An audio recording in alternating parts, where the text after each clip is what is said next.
In this lecture, we will discuss evidence-based approaches to preventing venous thromboembolism, or VTE.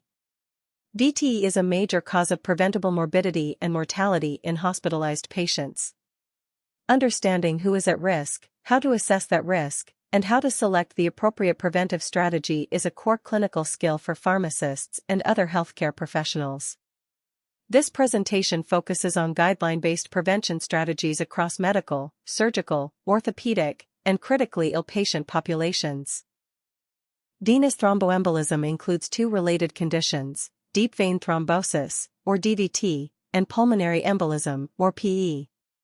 DVT typically occurs in the deep veins of the legs, where blood flow is slower and clots can form. If part of this clot breaks off, it can travel to the lungs and cause a pulmonary embolism, which is potentially life-threatening.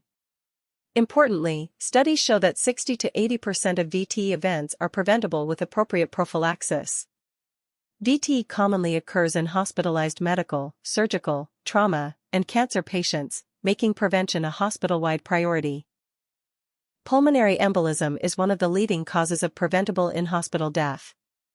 Many VTE events are clinically silent, meaning patients may not show symptoms until a catastrophic event occurs.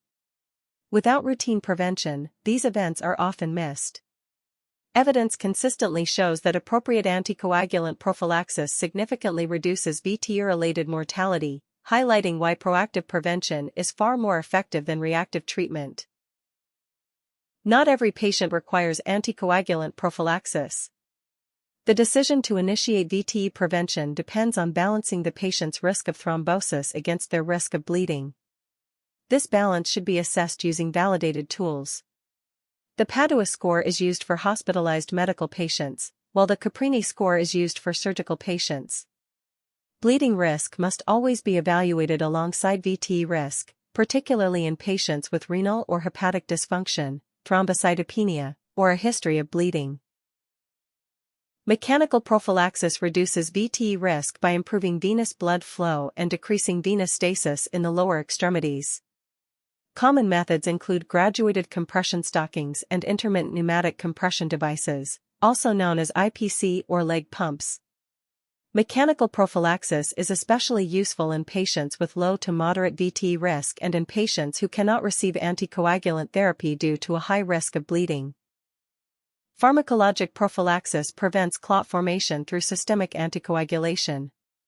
Common options include low molecular weight heparins such as enoxaparin or dalteparin, low-dose unfractionated heparin administered 2 or 3 times daily, and fondaparinux. Oral agents, including warfarin and direct oral anticoagulants such as apixaban and rivaroxaban, are used in selected populations. Low-dose aspirin may be used in certain orthopedic settings.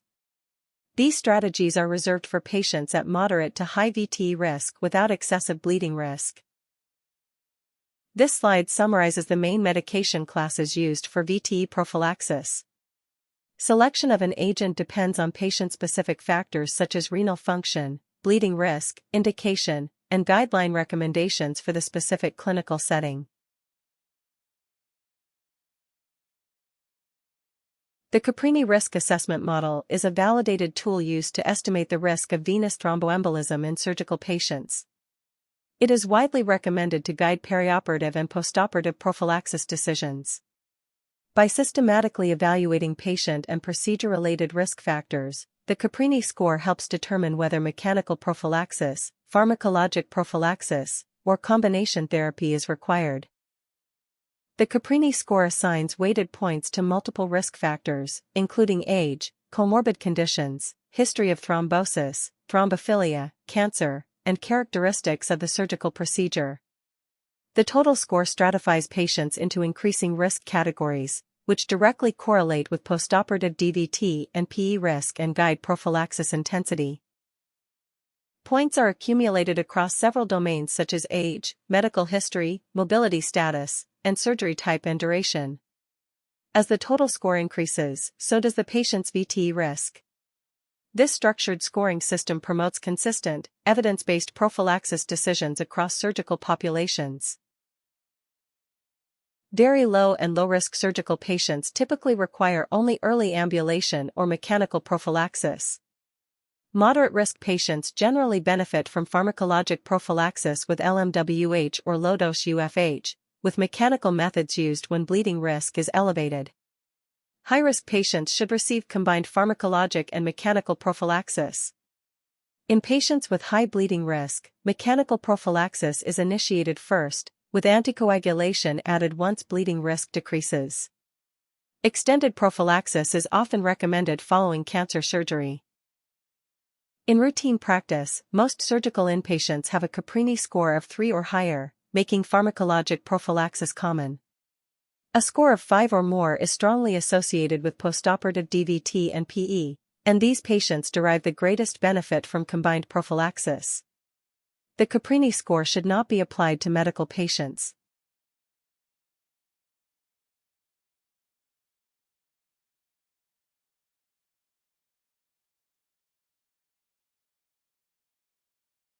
A practical clinical rule is that high-risk orthopedic surgery patients almost always require combined pharmacologic and mechanical prophylaxis. In non-orthopedic surgery, anticoagulation is usually the foundation, with mechanical methods added as needed. Major cancer surgery represents a particularly high-risk group where combination prophylaxis is almost always indicated. Orthopedic procedures such as hip and knee replacement are associated with very high VTE risk due to extensive tissue injury and prolonged immobility. Aggressive prophylaxis is required, often including extended duration anticoagulation in addition to mechanical methods. Common prophylactic options in orthopedic surgery include LMWH, direct oral anticoagulants, warfarin, and aspirin in selected patients. Compared with other surgical populations, orthopedic patients typically require longer durations of prophylaxis due to persistent post-discharge VTE risk. In non-orthopedic surgery, the risk of venous thromboembolism varies widely depending on patient-related factors, such as age, cancer, prior VTE, and immobility, as well as procedure-related factors, including the type and duration of surgery. The Caprini score is used to stratify patients and guide prophylaxis selection. For patients at moderate to high VTE risk, pharmacologic prophylaxis is the cornerstone of prevention. Preferred agents include low molecular weight heparin, such as enoxaparin, or low-dose unfractionated heparin administered every 8 to 12 hours. Fondaparinux may be considered in selected patients, particularly when heparin is contraindicated. Mechanical prophylaxis alone is reserved for patients with high bleeding risk, such as those with active bleeding or severe thrombocytopenia, and should be transitioned to pharmacologic prophylaxis once bleeding risk decreases. In higher-risk patients, combining anticoagulant therapy with mechanical methods provides the greatest protection against postoperative VTE. Medical inpatients account for a large proportion of hospital-acquired VTE. Prevention in this population requires early risk assessment, appropriate use of validated tools, and individualized selection of pharmacologic or mechanical prophylaxis based on both thrombosis and bleeding risk. Medical patients often have multiple overlapping risk factors for VTE, including immobility, acute illness, infection, heart failure, stroke, cancer, and systemic inflammation. Up to half of all hospital-acquired VTE events occur in medical patients, highlighting the critical importance of prevention in this group. Risk stratification in medical patients relies on validated tools such as the Padua prediction score and the improved VTE score. The improved bleed score is used to identify patients at high bleeding risk who may not be suitable for anticoagulant prophylaxis, ensuring safer and more targeted prevention strategies.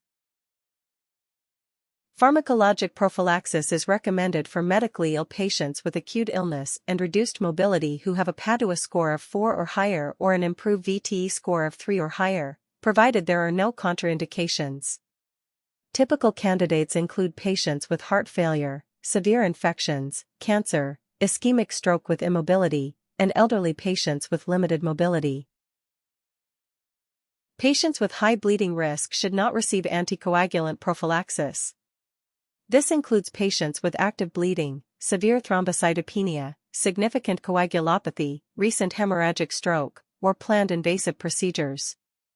In these situations, mechanical prophylaxis with IPC devices is recommended until bleeding risk improves. The Padua Prediction Score is a validated tool endorsed by the ACCP to assess VTE risk in hospitalized medical patients. It incorporates risk factors such as active cancer, prior VTE, reduced mobility, thrombophilia, and acute medical illness. A Padua score of 4 or higher indicates high VTE risk and supports the use of pharmacologic prophylaxis if bleeding risk is acceptable. A score below 4 indicates low VTE risk, and routine anticoagulant prophylaxis is not recommended. This approach minimizes both undertreatment and unnecessary bleeding. For most hospitalized patients, VTE prophylaxis is continued for the duration of hospitalization or immobility. In selected high-risk populations, such as orthopedic surgery or cancer patients, extended prophylaxis after discharge may be appropriate based on ongoing risk assessment. This slide summarizes the standard prophylactic dosing regimens for the most commonly used anticoagulants in medically ill patients and serves as a practical bedside and exam reference. Low molecular weight heparin, most commonly enoxaparin, is typically given as 40 mg subcutaneously once daily in patients with normal renal function. In patients with significant renal impairment, defined as a creatinine clearance below 30 ml per minute, the enoxaparin dose should be reduced to 30 mg subcutaneously once daily to limit drug accumulation and bleeding risk. Low-dose unfractionated heparin is an alternative option and is usually administered as 5,000 units subcutaneously every 8 hours, which is preferred over every 12 hours due to better efficacy. Fondaparinux may be used in selected patients, particularly those with a history of heparin-induced thrombocytopenia, but should be avoided in severe renal impairment. When selecting a dosing regimen, clinicians must always consider renal function, bleeding risk, body weight, and institutional protocols to ensure safe and effective VTE prophylaxis. Extended VTE prophylaxis refers to continuing anticoagulant therapy after hospital discharge in selected medically ill patients who remain at high risk for thrombosis. While routine extended prophylaxis is not recommended for all medical patients, certain high-risk groups may benefit, particularly those with persistent immobility, active cancer, prior VTE, advanced age, or multiple ongoing risk factors identified during hospitalization. Agents studied for extended prophylaxis include low molecular weight heparin and selected direct oral anticoagulants, such as betrixaban and rivaroxaban, at prophylactic doses. However, the potential benefit of reducing post-discharge VTE must always be weighed against an increased risk of bleeding. Therefore, extended prophylaxis should only be considered in patients with low bleeding risk, adequate renal function, and clear ongoing VTE risk. Clinical judgment, patient preference, and guideline recommendations are essential when deciding whether to continue prophylaxis beyond hospital discharge.